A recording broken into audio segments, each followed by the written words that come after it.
In my distress I called upon the Lord. To my God I cried for help. From his temple he heard my voice, and my cry to him reached his ears. Then the earth reeled and rocked. The foundations also of the mountains trembled and quaked, because he was angry. Psalm 18, 6 and 7.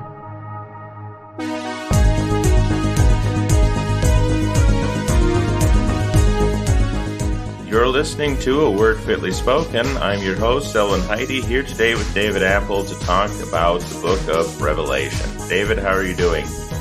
Doing well, Zelwyn. Good to be back on with you for Revelation.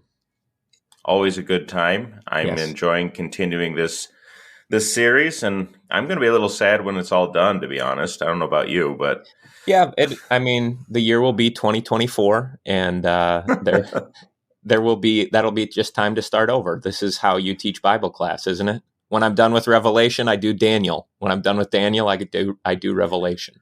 Yeah, but now we're doing Daniel and Revelation, so I'm not sure if this plan's going to hold. So yeah. But how's the weather out your way?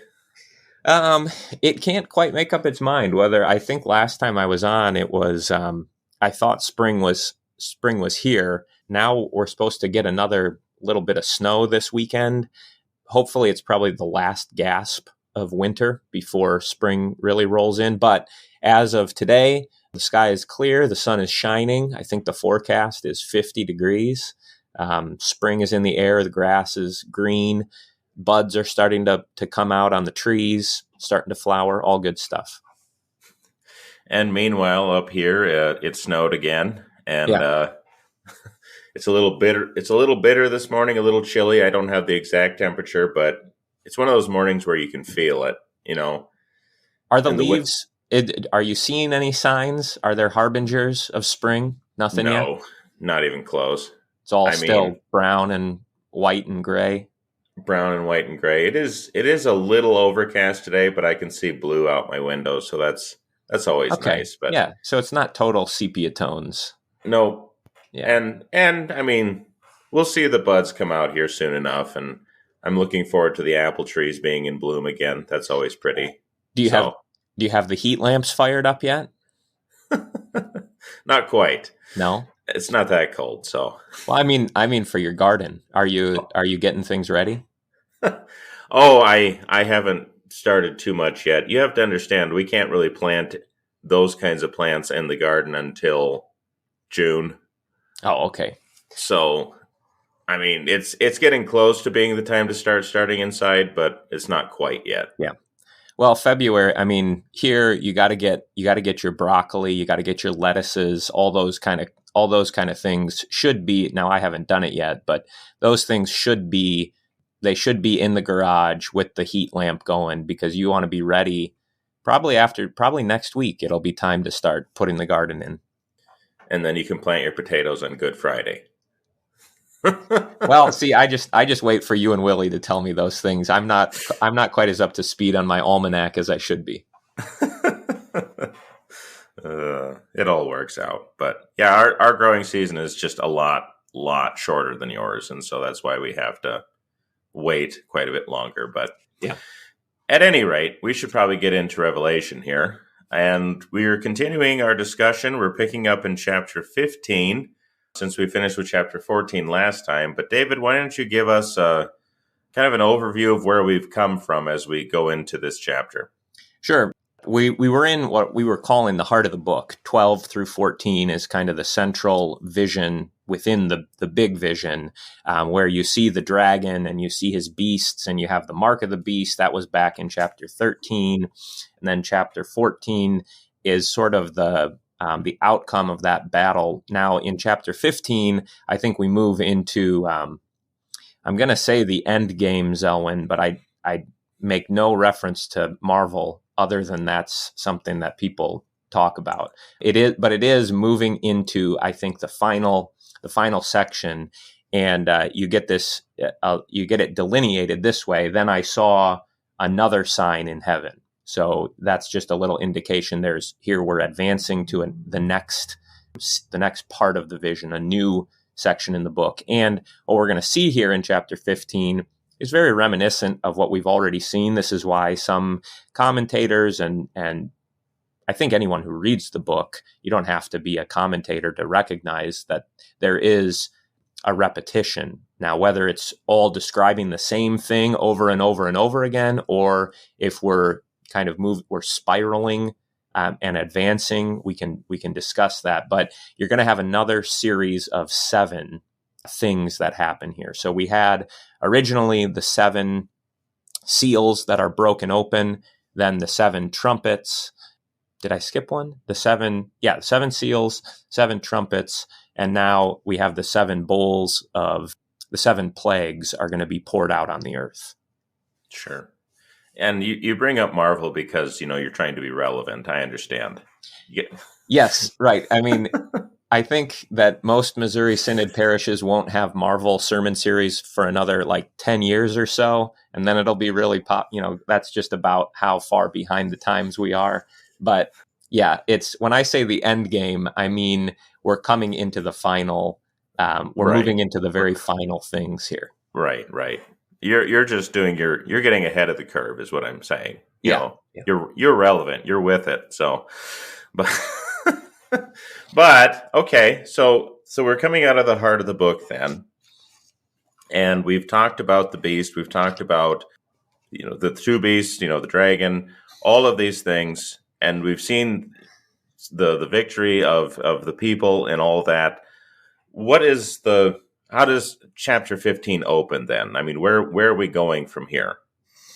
Well, where we're going is that the victory is kind of promised all through the book, right? There are glimpses of the Lamb and his army, the 144,000. There are glimpses of back in chapter 7, you had the number that no man could number, who are all around the throne. You have glimpses of these things, but it's not fully delivered yet. So it's kind of there is a promise of victory, but it hasn't been realized. And in chapter 15 and 16, I think you have the way that the victory of God and the victory of his saints is going to be accomplished is not without conflict, right? There's going to be, the world does not give place to God easily. And so as he is advancing his kingdom, as he is bringing about his victory, the flip side of that is that the devil must be cast out. The world there must be judgment. And so that's where what we're going to see in 15 and 16 is the revelation of God's wrath, which is maybe the flip side of the revelation of his, the vindication of his saints. Sure. And I can't help but notice with the description of plagues here, as well as we're going to hear about the Song of Moses and stuff like that, I can't help but think of the book of Exodus when it comes to this part. And what kind of connection do we see there? I mean, how does Exodus relate to 15 and 16? And what do we glean from that connection? Yeah, I think Exodus is the prototype here. And so the same, you see a lot of the same imagery, you see a lot of the same, it's hard to say the word plague without just immediately thinking of Exodus, right? And like you mentioned, there's going to be a Song of Moses that we'll get into in a minute here. Basically, I think it's functioning this way. What God did for his people in bringing them out of Egypt is the pattern for what he's going to do for the church in the end. In the end, we are going to go through our own, and we are in the process of going through our own Exodus. But this one is better. This one is final. This one is ultimate. Yeah, and especially because later, I believe, you have God calling for his people to come out of Babylon, right? Come out of her, my people, lest you share in her sins. So you do have this idea that our Egypt, as it were, is Babylon, is spiritual Babylon. And we are, I guess you could almost say, in a kind of captivity, waiting for deliverance, right? To get out of opposition from the world, all of these things that we're having to deal with. And right. So, yeah, the language of Exodus, I think, is very apt here. Go. And I mean, the fact that you bring that up is perfect, because what you have in the Old Testament is the Exodus. When Isaiah, take Isaiah. Isaiah is maybe the most famous of this new Exodus prophecy kind of theme that the Spirit inspires in his prophets. And so Isaiah prophesies of, what's he talking about? Is he talking about the exile into Babylon and the return from Babylon? Or is he talking about something more than, something beyond that? Our exodus out of this world. And so these things pile up on top of each other. Egypt is Babylon, and the return from exile that Cyrus effected was what Isaiah was talking about, but not in its entirety. Right? That these things are typical, and the antitype, in some sense, is, we could say, it has both already come in Jesus, and it is still ahead for those who are in Christ, for the church. Well, yeah, because there is a sense in which we are saved and a sense in which we are being saved. I mean, the New Testament speaks in both ways. And I think we could say that our great exodus, our great return from exile is yet to come. That when God will bring us into that better country, the true heavenly country in Christ, which will be, the coming of the New Jerusalem, the descent of the golden city, that sort of thing. So, I mean, it's all connected. I mean, what we're seeing here is more or less the Old Testament wrapped up. I mean, all the big events of the Old Testament looking forward to this moment when God will finally deliver his people and bring an end to the whore of Babylon and all of the turmoil that they've been going through forever. So, I mean, it's all connected, man. Yeah. The Spirit is one, right? And so whether, it sounds Pauline, doesn't it? I mean, you can, when you read these, you read commentaries, and you read, especially the higher critics, this is a Markan theme, or this is a Pauline theme, or this is a Johannine theme. Okay. It's biblical, right? And so Right. The Pauline eschatology, the overlapping eons, the two ages, that's pretty much the Johannine eschatology, right? There might be some distinctions in terms of what's emphasized, but we do believe in the unity of Scripture, right, Zelwyn? And we do believe in the authorship of the Holy Spirit, and so it fits that he doesn't contradict himself. Oh, well, it's good you said that. I was getting close to banning you for saying Johannine, but no, it's all good. Okay, so let's take the specifics then. So let's start in chapter 15. And how do you want to break it down? What's the first segment you want to look at? Well, let's do the 7 bowls, because what happens, let's do it this way. Look at the structure of chapter 15, because that can kind of lead into a few other ways we can go. In chapter 15, you have 2, not different visions, but you have 2 parts of the same vision. And there's kind of a sandwich here. So the first couple of verses says, I saw a new marvelous sign, and I saw these 7 angels with the 7 plagues. Then he sees something else, and that something else kind of interrupts these 7 angels, because that's what I mean by the sandwich. There is the initial vision of the 7 angels with the bowls of wrath. Then he sees the saints singing the song of Moses, and then he's going to return to the 7 angels. And here's my take on it, Zelwyn. This is significant because he could have simply left out the vision of the saints singing the song of Moses. He could just say, I saw the 7 angels carrying the bowls of wrath, and they went and they poured out their bowls of wrath.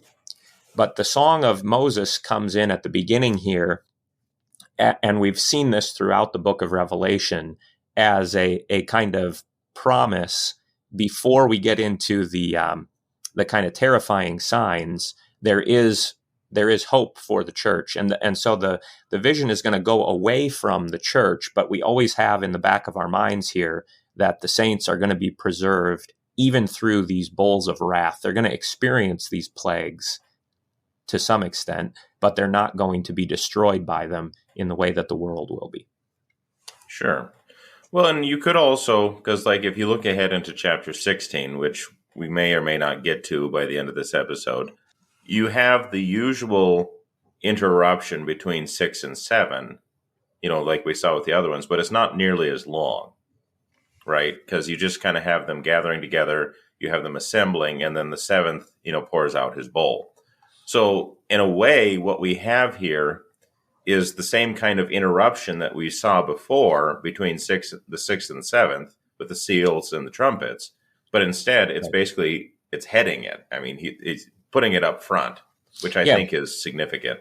Yeah, it would be like, just so that our listeners get the sense of this, it would be like if you were reading Exodus and God calls Moses to go into Egypt, and before you get a description of the plagues, you get the vision, it would be like you would look ahead to them standing beside the sea and singing the song of victory. And then you go back and you're like, okay, and then Moses did the Nile River, he did all these plagues.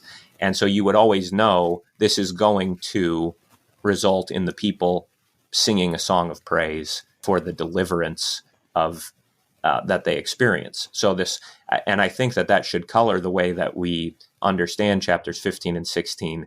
God is pouring out his wrath, but through the outpouring of his judgment on the world, the saints are delivered. I know that you and I are both preaching on the Passion according to Mark this Lent, and it made me think of something that came up for the reading that we're starting with, which is the anointing of Jesus at Bethany, right? It's very interesting that he is anointed there because he says that she has prepared my body for burial. But why does she do this? Maybe she had her own ideas, but why does Jesus say this, I should say? I think it's interesting because what's happening is he's saying it has to happen right now, not only because I'm going to die, not only because of what's coming, but also because there isn't going to be any time afterwards, right? When the women come to the tomb on Easter morning, what do they find? Nothing. There's nothing to anoint. Right. There's nothing to put oil on because the body is gone. And so in this way, we have this little picture of what is going to happen right at the very outset of the Passion itself. You have Jesus saying, the gospel is going to go out into all the world, and I'm going to rise again, just like I said. And in a way, what's happening right now points to that, to what is coming.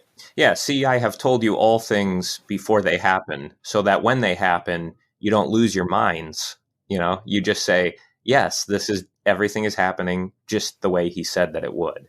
And I think that's good in Revelation. We've seen that in a number of places. God prepared, he never does anything without first speaking to the prophet. And so John is talking about these terrible things that are going to come on the earth.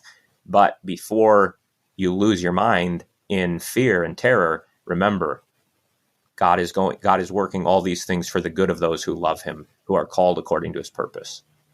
Yeah. So even if the plagues come, which they will, even if God is going to do all these things to bring about judgment, which he will, and even if it seems terrifying, which it does to the unbeliever because, it is a savor of death, yet we can still be confident knowing that God is the one who will deliver his people. So, Revelation is really such a great book because it gives us the big picture. It gives us something to hold on to so that we don't get caught up in our cycles of fear, always worried about, what's happening in the news, what's going to happen now, I'm not sure what the future is going to be like. We know what the future is like. God will bring wrath, yes, but the church will win. And I think that's such a great thing. Yeah. Yeah. When Egypt was under plague, it was like the world was ending. Egypt was ending. When Rome fell, it was like the end of the world. The world as they knew it fell apart. And if you love the world, when it falls apart, it's awful. But if you love the world that is coming, if your heart is set on a city with foundations, then it might still be an awful thing to go through. It's not pleasant for the world around you to crumble, but it's not the end of your world. your world is still to come. Yeah. Yes. All right. Well, with that, we're going to go into our first break. We'll be right back with more Word Fitly Spoken.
This is The Word Fitly Spoken, and I'm your host, Zelwyn Heide, here with David Appold, continuing our discussion on the book of Revelation. So, David, we've kind of introduced this chapter and started a little bit into talking about what it's all about, but I think we want to take the next little segment of it, which I think would be verses 2 through 4.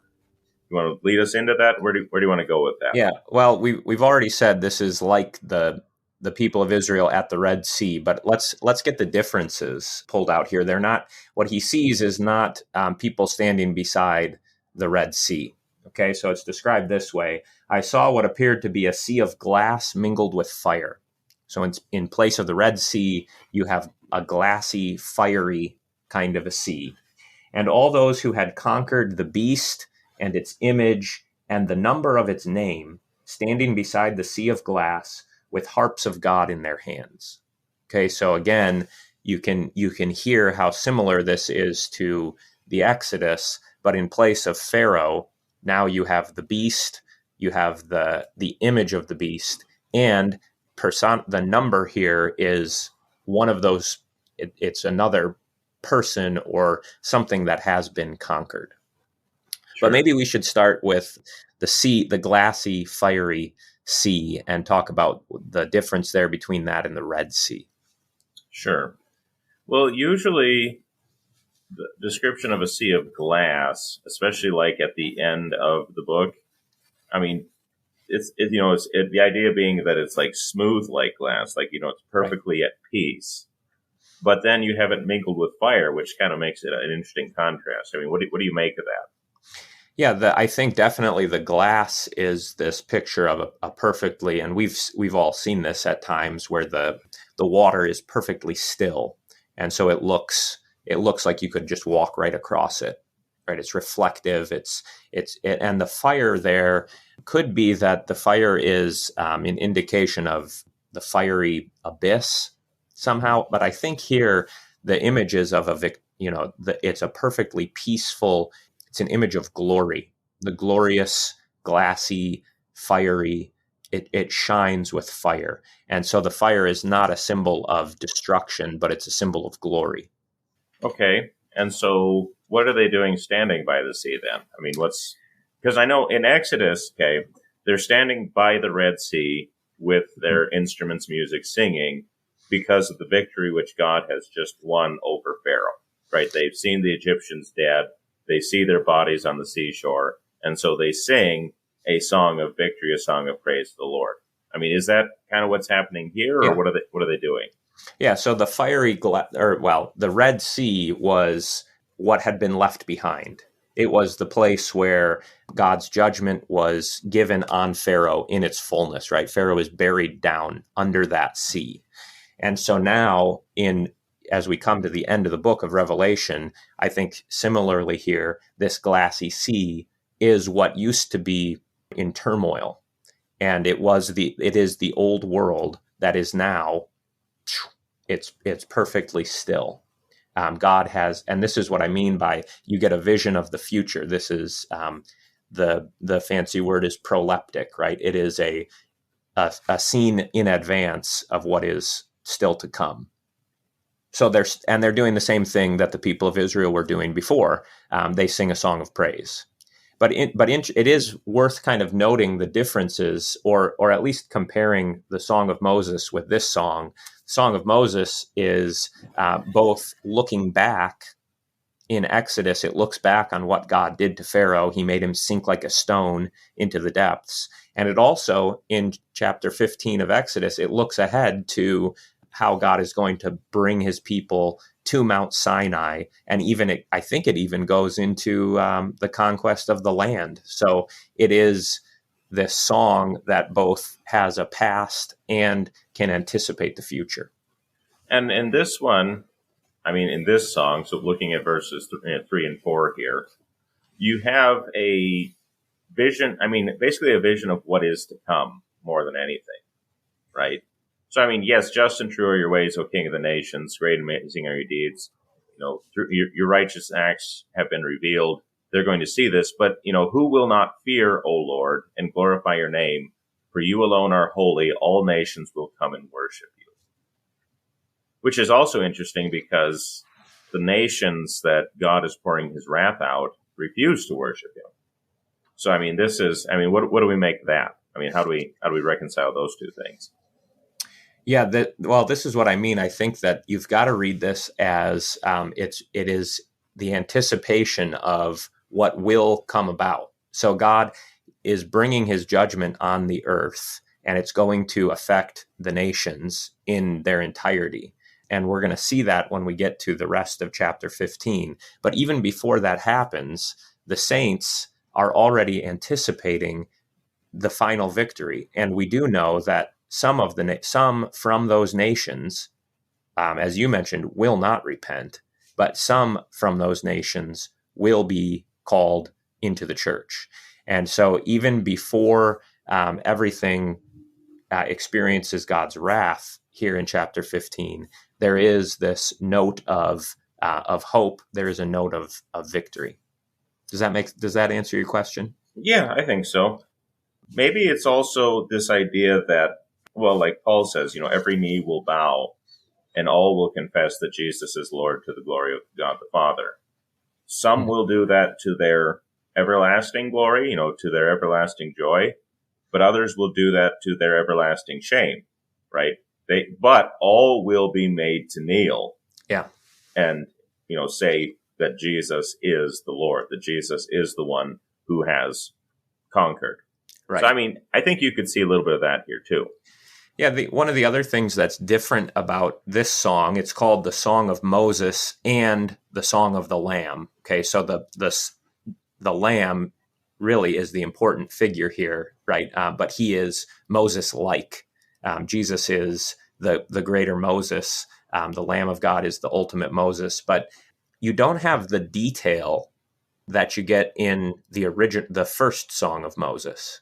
So the first Song of Moses speaks very specifically about what happened at the Red Sea, what happened to Pharaoh, how he will bring his people to Mount Sinai. Here, we might say it's more general, and that might be, you kind of want the details. If you're reading it like me, I'd like to know exactly how these things are going to happen, but it's more general because it is more universal.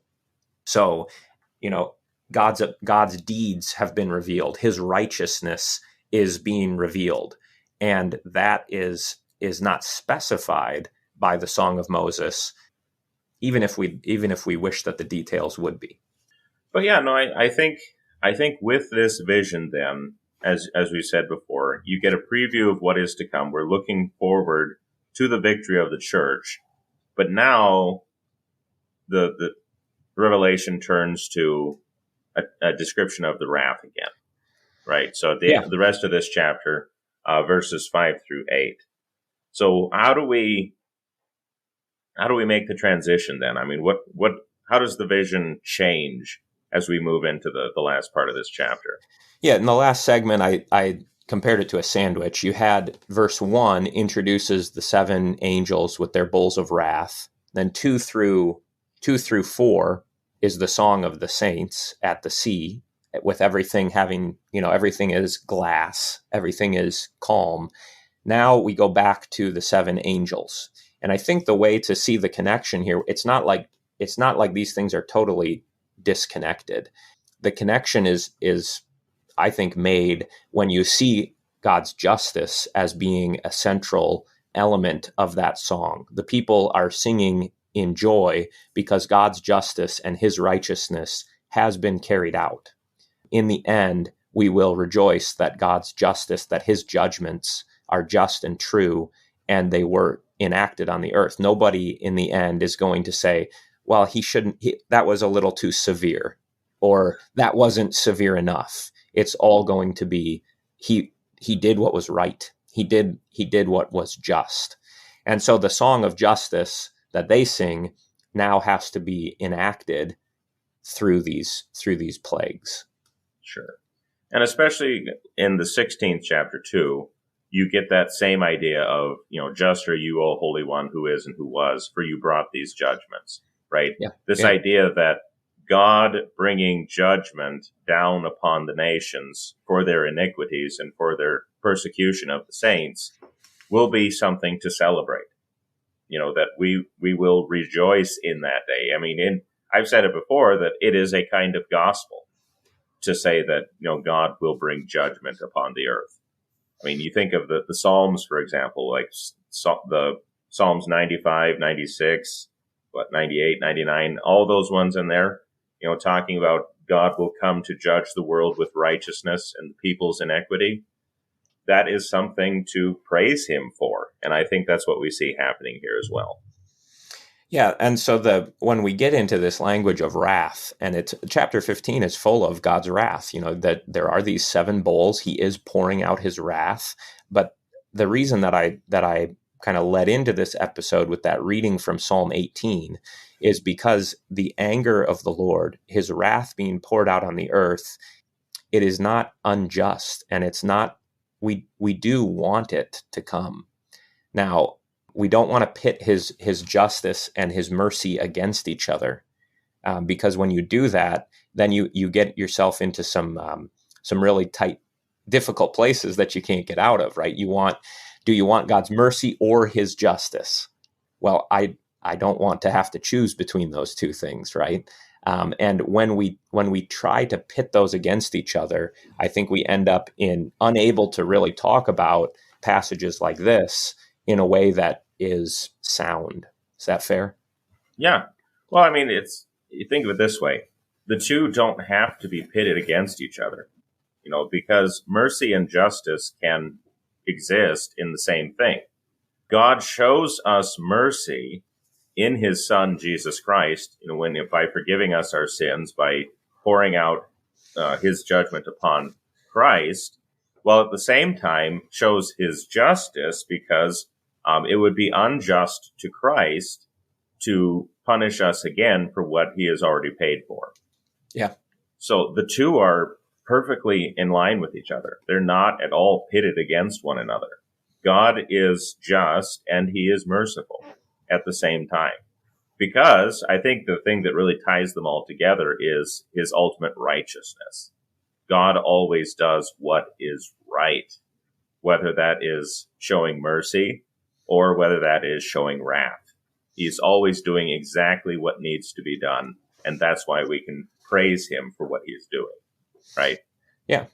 Yeah, and I think when you look at these bowls of wrath being poured out, these plagues of wrath coming on the earth, which we're not going to cover exactly everything that happens here, but it's good to look at like other passages where you see this, because sometimes, Zelwyn, I'll just put it this way, sometimes there's I don't know, what's the best term to use? There's like this overly simplistic idea that God's wrath was poured out on Christ. Now, is that true? Yes, it's true. But does that mean that there is no longer any wrath of God at work in the world? Romans 1 would be a place that would be pretty, that you could pretty clearly see, okay, Paul is not someone who is like short on God's mercy. Paul has a very, very good sense. He's got the Spirit, right? So he knows that the wrath of God has been satisfied, propitiated by the sacrifice of Christ. At the same time, Paul can say that in Romans 1 is probably the prime spot, that the wrath of God is still being revealed on earth in very particular ways. And so the wrath being poured out on Christ does not mean that there is no wrath outside of Christ. Well, and I think the reason why we run into trouble with wrath is because we often think of wrath in very emotional terms. I mean, we are emotional creatures after all, and that's fine. That's how God made us. But we think of wrath as being like just blazing angry, just completely mad at everything and just being almost vindictive, right? That's usually what we think of when we think of wrath. But wrath is actually kind of like I was saying, an expression of righteousness. God has been offended. His holiness has been offended.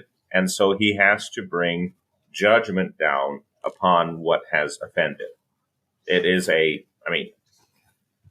don't know. Yeah, I don't even know how to get after it, but I mean, it is perfectly just for him to do so that wrath is not just being angry and lashing out.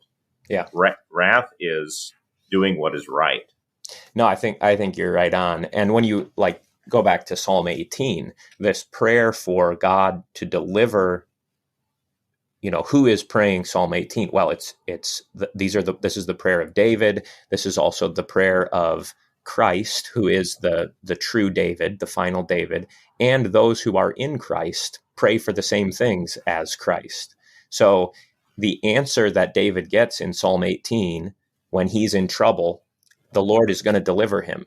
And the Lord delivers him by bringing judgment on his enemies. The Lord delivers Christ by bringing judgment on his enemies. The Lord delivers the church by bringing judgment on her enemies.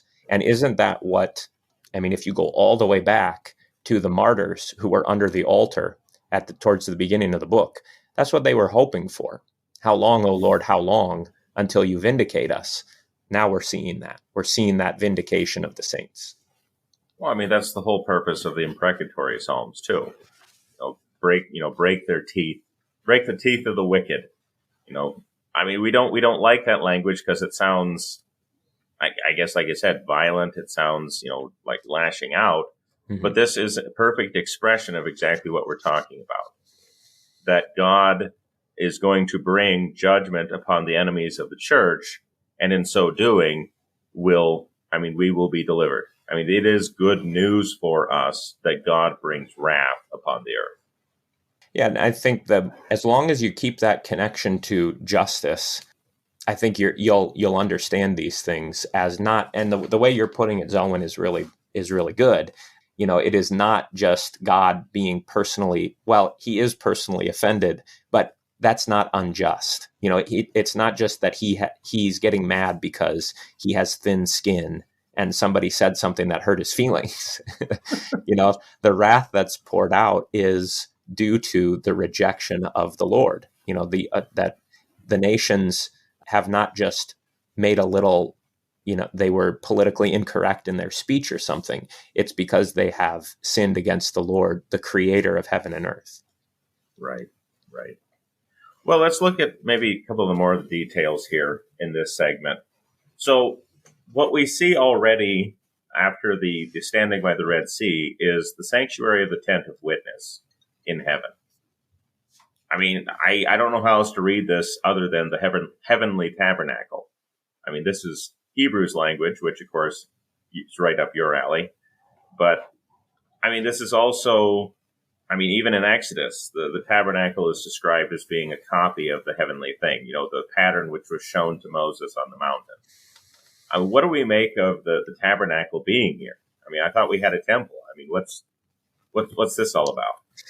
Well, Zelwyn, that the temple in the book of Revelation is not a good place. After Jesus rises from the dead, the temple's curtain is torn, but it's not immediately destroyed. And right. So the temple no longer is the holy place. Now the temple becomes the unholy place for those who oppose Jesus. But Here, I think you're right on. The tent of witness is in heaven because when God showed Moses heaven, Moses built a tent. So the tent is a copy of the heavenly reality. And here, these angels are coming out of that reality. They're coming out of the heavenly place to bring these bowls onto the earth, to bring these plagues onto the earth.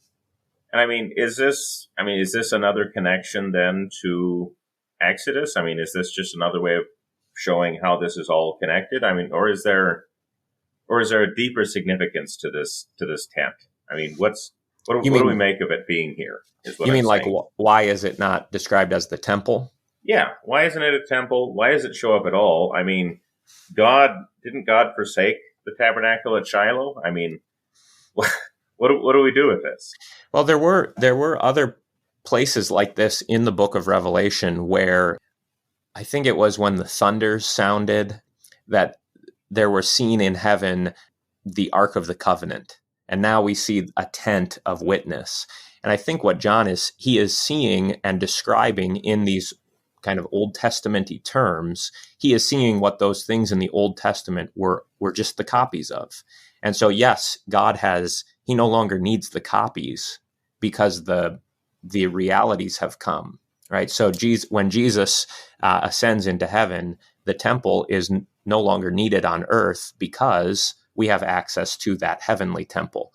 And it can be described as the tent of witness. It could be described as the temple here. I think it's not, significantly, because the earthly temple has become this unclean, unholy place. And on that note, we need to go into our next break. So we'll be right back with more Word Fitly Spoken.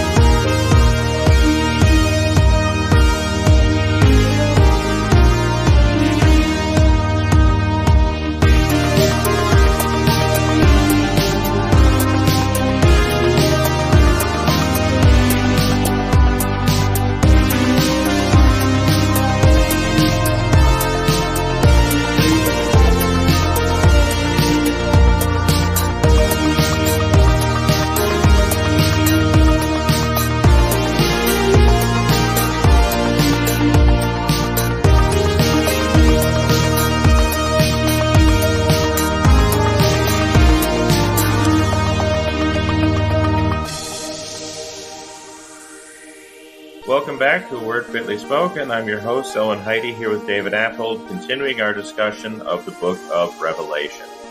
Okay, David, so we left off in the last segment talking about the last part of chapter 15. We had talked a little bit about the tent of witness, the heavenly tabernacle, but now we go on to see a little bit more of this vision. So how does the vision continue? Yeah, you get an actual description of these angels. And you get a little more of a description of, we were talking about that it is a tent of witness that John sees. But here then he's going to, and I think it would do us some good to just pay attention to the details of the angels first. And then we can talk about the description of what fills that tent. So the angels are described as wearing these golden sashes around their chests. Mm-hmm. And they're dressed in pure white garments. Right. Which makes them look pretty much like Jesus, right? Correct. Yes. They're like they're dressed up just like him. And this goes back, if you go all the way back to, it was chapter 1, wasn't it? Yeah. Where Jesus taps John on the shoulder. And when John turns around, he has this, the vision of the glorified Lord. And Jesus is dressed like the high priest, except, he surpasses the high priest. And so now his angels, the angels of Jesus, are, they're made to look just like him. And so they have the same garments on. They've got pure white, holiness, perfection, right? And they've got the golden sash, just like the high priest would wear. So is this just imitation? Is the sincerest form of flattery? Or what's the significance of them looking like Jesus? They're big fans, and so they want to dress up like him, or what?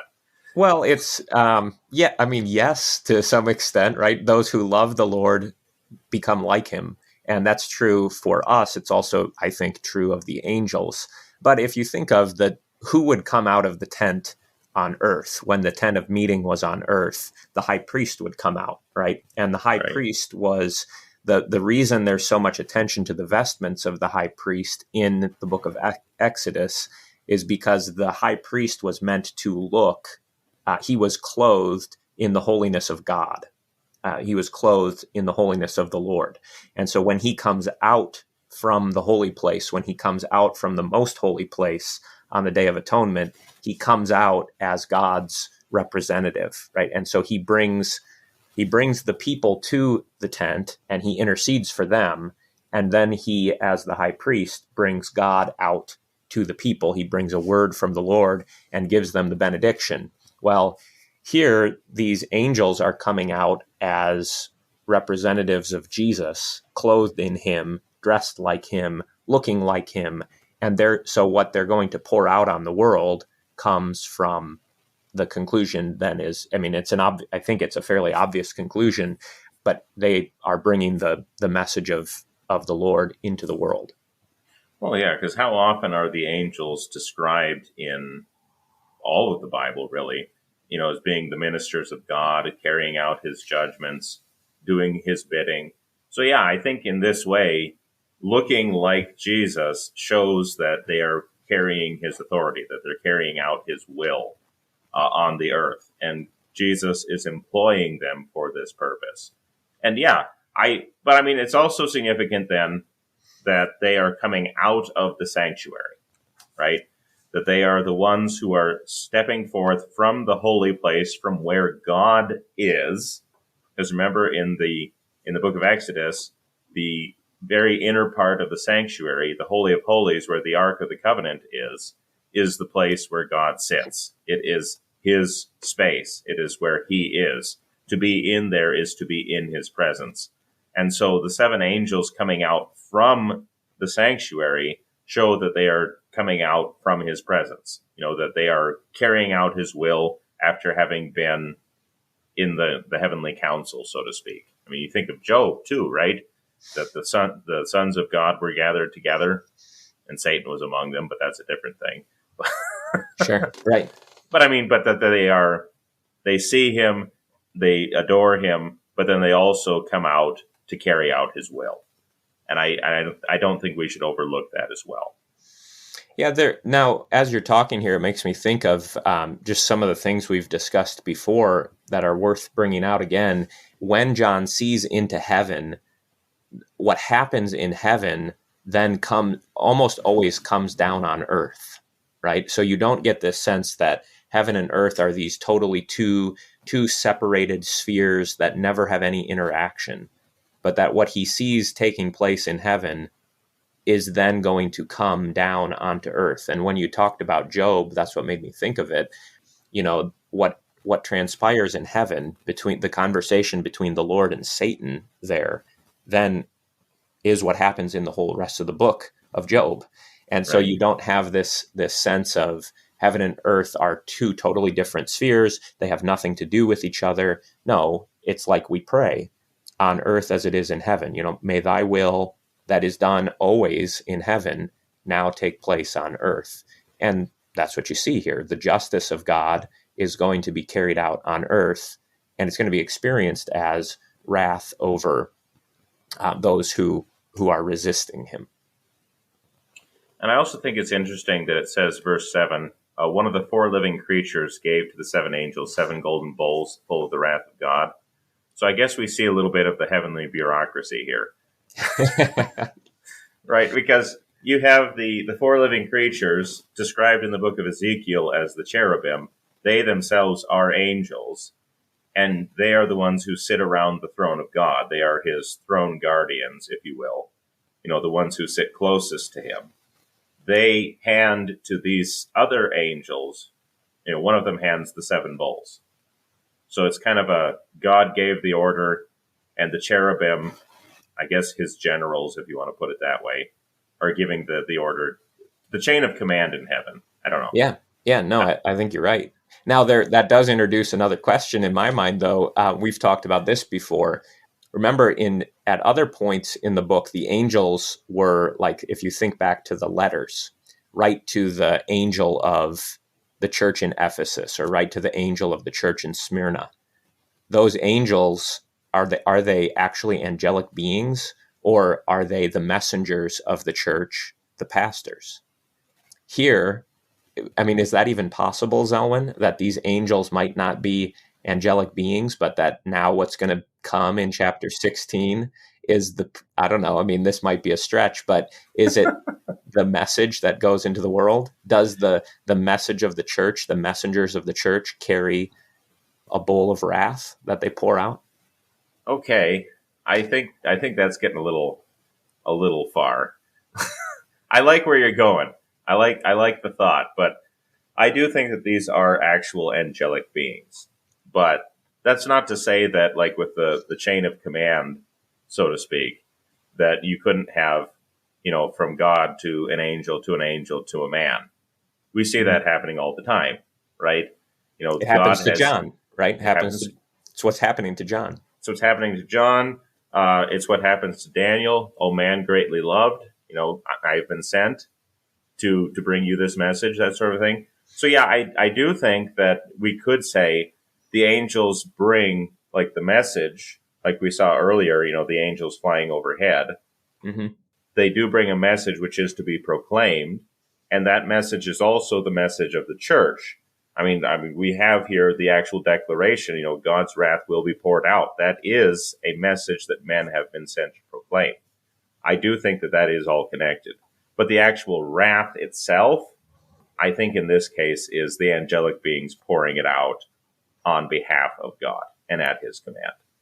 Yeah, no, that's good. I think it's just worth kind of talking through, because it's easy to it's easy just to jump and say, well, at one point in the book of Revelation, the angel was not an angel; it was a pastor. Therefore, at every point in the book of Revelation, the angels are the ministers of the church. Well, in this instance, I mean, you could maybe make an argument.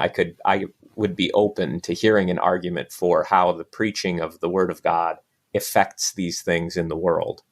But it seems, at least as I've been reading and studying it, and as we're talking here, that what happens is in chapter 16, as this wrath is poured out, is affecting not just hearers of the word, but it's affecting the whole creation, right? The water is going to turn to blood. And of course, these things are symbolic, because the whole book is that way, and everything is being undone. There is that idea of decreation, right? That God's wrath is seen in that, like the flood, the waters that He had ordered in creation are now decreating, or being uncreated in a sense. It's hard to see that as being what happens when the church proclaims the word of God. Sure. You'd like to think it is, though. Well, you'd like to think that we're making a difference. I mean, we know that the word of the Lord is what is, that's what's really running history, right? History is not being run simply by, smoke filled back rooms. That's the way the world wants to think, that they're in control, that they're in charge of what's happening, and everything depends on the plots and the machinations of man.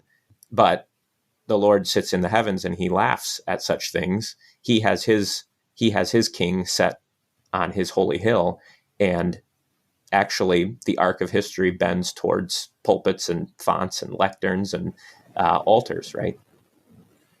And I mean, I suppose you could even make the argument, since we're speculating here anyway, you could even make the argument that preaching does effect a change also in creation. I mean, you think of like Romans 8, for example, the whole creation groaning, waiting for the revelation of the sons of God, and how do you become a son of God except through preaching and that sort of thing. I do think you could say that, the word going out into the world is also doing something to the physical creation. But I wonder if, we wouldn't hear that with our human sinful minds and say, yeah, I'm pretty important. I think it could be easily misunderstood, is what I'm saying. Yeah, we don't want our listeners. We don't want the Word Fitly Nation to go run out to the water and start screaming imprecatory psalms at the water, trying to get it to turn into blood. I mean, go for it, guys, but don't be disappointed when it doesn't happen. Yeah, that would be. We do know, Zelwyn, that there is stuff in the water that we should not be drinking. We know that for sure. That's a whole different episode, David. Okay, I'm sorry. Yeah. It will change you. We need reverse osmosis. Just be very careful, guys. Be very careful out there. Well, I think we're not going to get through we're not going to get into chapter 16, but I do think that we should finish out this chapter talking about verse 8 in particular. So we have the sanctuary filled with smoke from the glory of God and from his power, and no one could enter the sanctuary until the plagues of the 7 angels were finished. What do we make of that, David? I mean, what's the significance of smoke here? What does it have to do with glory? What are the connections? The connections are just like the earthly tabernacle, just like the earthly temple. When the glory of the Lord comes into those places, they cannot be inhabited by anyone else. It's too weighty. And probably our listeners are familiar with that, right? We could do, since Willie's not here, we can do whatever we want with Hebrew words, and we don't have to hear about the Septuagint. The Hebrew word for glory is also conveys this idea of weightiness. So God's glory is a weighty kind of a glory. This smoke that fills the heavenly temple is the cloud of his presence. And until the justice comes on earth, that is impenetrable. It is inaccessible for us. Well, and I mean, smoke, and I suppose you could also connect that with cloud, for example, the same idea of this, this mist or whatever, this smoke that you can't really see through. The fact that the sanctuary is filled shows that God is present. I mean, we saw the cloud in the wilderness, the pillar of cloud by day and the pillar of fire by night. That cloud shows that God was present with his people, that he was leading them. You have the filling of the temple in 1 Kings, when God comes in and actually takes residence in the place, and how no one is able to enter it. You see it in the tabernacle. I mean, even at the transfiguration, right? The descent of the cloud when Jesus is transfigured. This is all connected with God's glory and his presence. And I think what we see here is another example of this common idea, this common picture throughout the scriptures.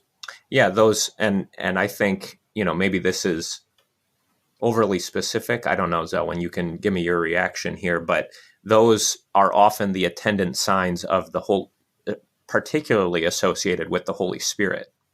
So like when you hear on the mountain of transfiguration, you have the voice of the Father, you have the face of the Son, and you have the cloud, that bright cloud that overshadows the whole thing. That overshadowing, that's a great verb that goes along with the Holy Spirit. So the Spirit of God is being manifested in these signs that John can see. Not that the Spirit is smoke, right? That's not what I'm saying, but that when he is present, there is smoke, there is fire. You think of what happens at Pentecost. The fire, the heavenly fire, comes when the Spirit comes. I could buy it. I've never thought of it that way, but I could buy it. Because like you say, with the fire of Pentecost and that sort of thing, I don't know if the Spirit is ever explicitly said to be, like smoke or like the cloud or whatever, but I don't know.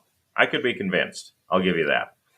I mean, it may be that I'm guilty of parallelomania, if our listeners know the term, but the fact that the Spirit overshadows Mary when Christ is conceived in her womb, and the fact that the glory cloud overshadows the mountain of transfiguration, that's what makes me, and again, that's only one verb, right? But you also start to see that the cloud in the wilderness, the cloud in the temple, the smokiness, these things are not, it's not like these are random occurrences, and it would fit with a Trinitarian understanding of God's being throughout time. As it was in the beginning in the Old Testament, you don't just have the presence of the Son in the Old Testament, you also have the presence of the Spirit in these, it's never specified, but he's there too. Well, right, because usually when you meet the Holy Spirit in the Old Testament, he's described as, rushing upon the kings or rushing upon the prophets. I mean, you even have him described as like the burden, for example, or as a great weight which is being laid upon Ezekiel. The hand of the Lord was upon me. I mean, all of this is connected, and I would connect it with the Spirit. It's just I never thought of it in exactly those terms. I'm willing to go along with it. I'd have to think about it a little bit more, though. So, well, yeah, we've got a couple more years in Revelation, so we'll clarify all things in the future. But I think it's also important to note here, just kind of as a last detail, that no one can enter into the sanctuary because of the presence of God, because of his utter and complete holiness, and also because the wrath needs to be poured out and finished, right? So you have this idea that no one can approach unto him. I suppose you could even say, like, no one can make intercession, right? God is not going to hear a prayer to avert this judgment. I mean, that's certainly something that comes from the Old Testament. But not that we would want to, right? Because we want the judgment to come. But God is going to do this, and no one is going to stop him. No one on earth, no one in heaven. It will be carried out. So there is a finality to it as well. Yeah. Amen. Well, David, any final thoughts before we close out for today? I think it's a good spot to end on. I would just kind of go back to the beginning here. And if you think about the structure of chapter 15, what we're going to see as we go forward here is the terrifying things that happen in chapter 16 as the wrath. And we can discuss more this idea of that God's wrath has been propitiated in Christ, but also that his wrath is coming. I think that's worth a little more discussion, and we can get into that in our next episode. But even before that comes, you have the vision of final deliverance and the song of the saints by the seashore, where everything is smooth as glass. Well, very good. Well, thank you, David. This has been A Word Fitly Spoken. If you like what you hear, check us out on wordfitlyspoken.org, facebook.com/wordfitly, or Twitter @wordfitly. I'm Zelwyn Heide here with David Appold. God love you and God bless.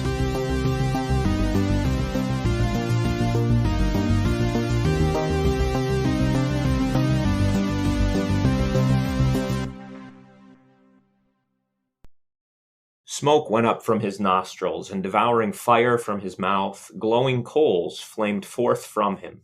He bowed the heavens and came down. Thick darkness was under his feet. He rode on a cherub and flew. He came swiftly on the wings of the wind. He made darkness his covering, his canopy around him, thick clouds dark with water. Out of the brightness before him, hailstones and coals of fire broke through his clouds. Psalm 18, verses 8 through 12.